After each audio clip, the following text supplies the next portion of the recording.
کہ نبی کریم صلی اللہ علیہ وسلم نے فرمایا 40 خصلتیں جن میں سب سے اعلیٰ و ارفع دودھ دینے والی بکری کا ہدیہ کرنا ہے ایسی ہیں کہ جو شخص ان میں سے ایک خصلت پر بھی عامل ہوگا ثواب کی نیت سے اور اللہ کے وعدے کو سچا سمجھتے ہوئے تو اللہ تعالیٰ اس کی وجہ سے اسے جنت میں داخل کرے گا۔ حسان نے کہا کہ دودھ دینے والی بکری کے ہدیے کو چھوڑ کر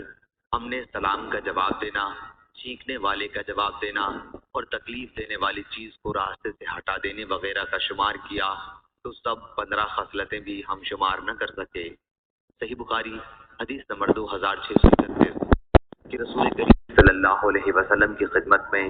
جب کوئی کھانے کی چیز لائی جاتی تو آپ دریافت فرماتے یہ تحفہ ہے یا صدقہ؟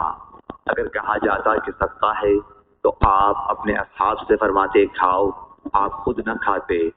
اور اگر کہا جاتا کہ تحفہ ہے تو آپ صلی اللہ علیہ وسلم خود بھی ہاتھ بڑھاتے اور صحابہ کے ساتھ اسے کھاتے۔ صحیح بخاری حدیث نمبر 2576